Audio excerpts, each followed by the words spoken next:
Baik, sudah masuk semua. Assalamualaikum warahmatullahi wabarakatuh.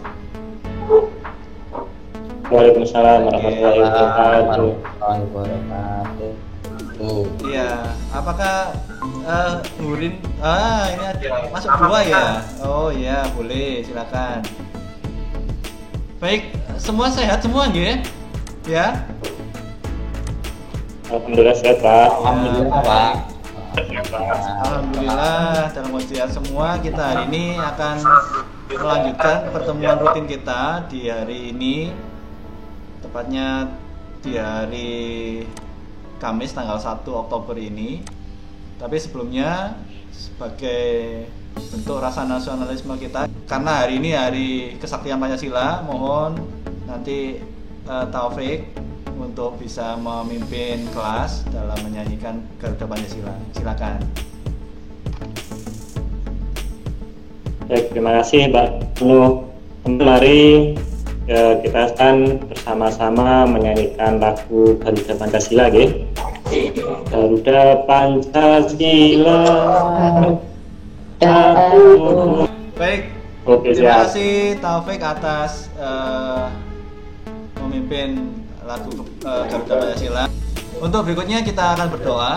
Terlebih dahulu sebelum kita memulai pelajaran, saya minta tolong untuk Tommy untuk memimpin doa. Silakan. Ya Pak, baik teman-teman, sebelum kita mulai pelajaran hari ini, jadi nanti hari ini tadi ini hari kesaktian Pancasila, mungkin kita berdoa sebelum belajar sekaligus membacakan Al-Fatihah untuk para pahlawan lanjut mendahului kita. Berdoa mengenai Baik, terima kasih atas waktunya untuk memimpin doa.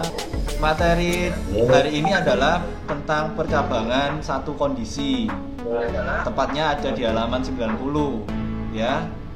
Kalau yang belum membaca, saya bagikan lagi linknya. Itu silakan dilihat di situ. Nanti buka BSI-nya yang semester 1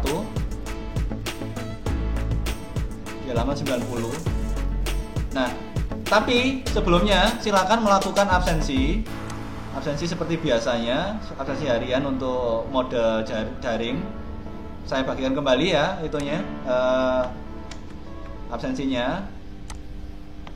Ini link absensinya yang bisa kalian isi di sini. Nah, anak-anak, hari ini kita akan belajar tentang percabangan. Ya. Jadi ini yang bisa saya ya, di pertemuan 11 ini kita masuk di materi percabangan dengan satu kondisi. Nah, nanti kurang lebih peta konsepnya atau kedudukan materinya ada di sini ya. Jadi ada struktur percabangan ini adalah bab khusus, bab struktur percabangan, di mana percabangan satu kondisi adalah pertemuan 11 pertemuan yang mengawali struktur percabangan ini. Selanjutnya seperti biasanya, bahwa kompetensi dasarnya yang untuk pengetahuan kalian nanti bisa menerapkan struktur kontrol percabangan dalam bahasa pemrograman. Seperti biasa juga kita akan menggunakan MIT Inventor nantinya. Percabangan di MIT Inventor atau percabangan di pemrograman pada umumnya itu bagaimana nanti akan disampaikan. Kemudian membuat kodenya tentunya di struktur program kontrol percabangan. Kemudian tujuan pembelajarannya, jadi banyak permasalahan percabangan yang terjadi di kehidupan sehari-hari itu dengan yang kita bisa pecahkan dengan percabangan. Terus kemudian struktur percabangan ini, kemudian menggunakannya. Nah, ini siapa yang nggak punya Facebook di sini? Punya semua? Halo? Punya, Pak. Punya Pak? Ya, punya ya. Punya. Pertanyaannya begini, apakah kalian pernah bertanya dalam diri kalian bahwa Facebook atau yang lainnya kalau kita melakukan login itu setelah login, nah apakah kalian pernah bertanya enggak gini, kok bisa ya? Kok bisa ya? Kok masuk ke halaman kita, nggak nyasar ke halaman orang lain begitu? Ada nggak pernah yang bertanya seperti itu? Iya Pak, tapi nggak tahu jawabannya Pak. Nggak tahu jawabannya. Iya. Kalau kamu pakai username itu dan password itu, bayangkan bahwa kita tahu pengguna Facebook di dunia ini banyak ya.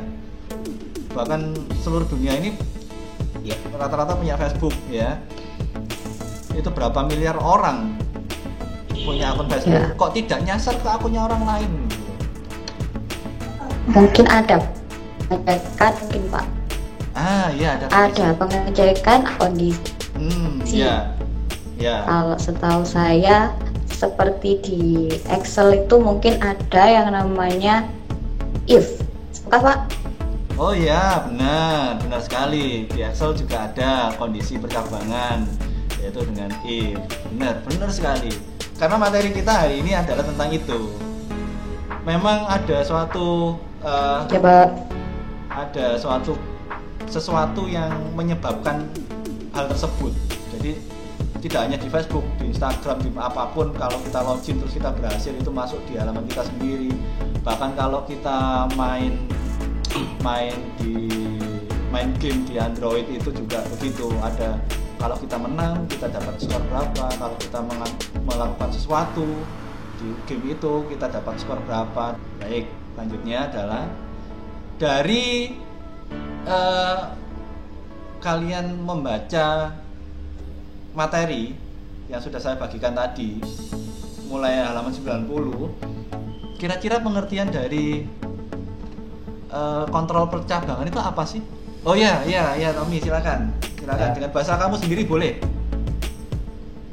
Ya, itu untuk menyeleksi apakah syarat yang kita masukkan itu terpenuhi atau tidak. Ya boleh itu ya. Jadi kondisi itu kata kuncinya adalah percabangan itu kata kuncinya adalah ada kondisi yang dicek.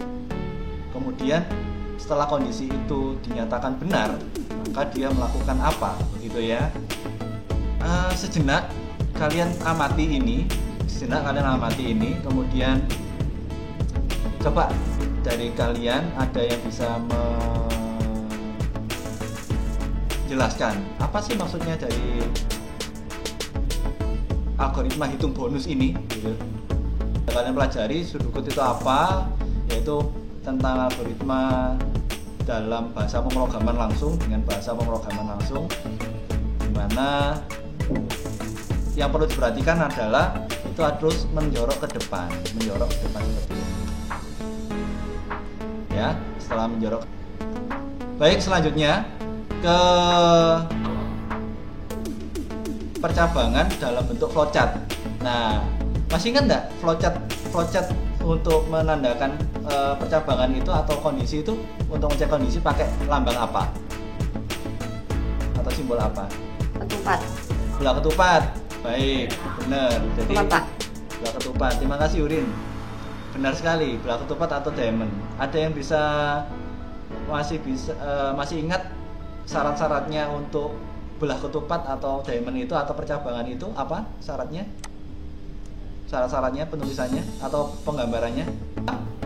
Terus ada 1 dan 2 output. Ini adalah bentuk flowchart yang bisa dibuat berdasarkan studi kasus tadi. Berikutnya, percabangan satu kondisi dalam MIT App Inventor. Ya, baik. Kalau di ini bentuknya seperti ini ya. Saya akan buka langsung. Kita berlatih, time to practice. Kita berlatih dulu. Continue. Saya buat project baru ya. New project.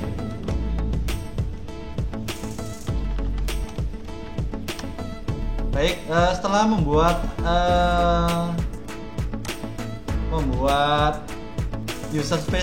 user interface seperti ini ya.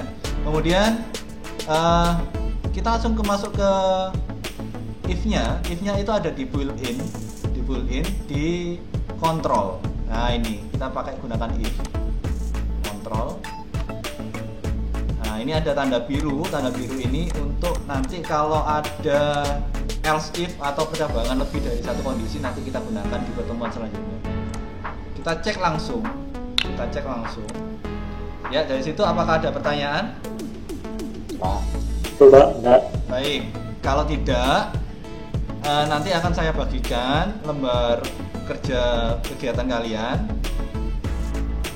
LKS kalian atau LKPD kalian di grup Edmudo. Jadi kita nanti lebih berdiskusi lagi di grup Edmudo itu karena keterbatasan waktu pertemuan kita ini ya. Tapi sekali lagi saya tanya, apakah ada pertanyaan? Cukup ya. Kalau nanti memang ada pertanyaan karena keterbatasan waktu, karena waktu kita sudah habis, nanti kita akan diskusi lebih lanjut di Edmudo ya. Ya. Baik. Tugasnya dikumpulkan kapan, Pak? Tugasnya nanti hari ini juga. Hari ini maksimal nanti pukul 23.59. Terima kasih. Saya rasa cukup sekian. Nanti untuk kesimpulannya akan saya sampaikan juga pertemuan kita hari ini di Edmudo, di kelas Edmudo kita ini ya. Juga sudah saya buat pos baru. Silakan diskusi di situ di pertemuan 11 percabangan satu kondisi. Silakan aktif di situ. Saya rasa cukup. Terima kasih atas perhatiannya. Tetap jaga kesehatan dan tetap semangat dalam belajar ya. Terima kasih, saya tutup. Assalamualaikum warahmatullahi wabarakatuh. Waalaikumsalam warahmatullahi wabarakatuh. Waalaikumsalam warahmatullahi wabarakatuh.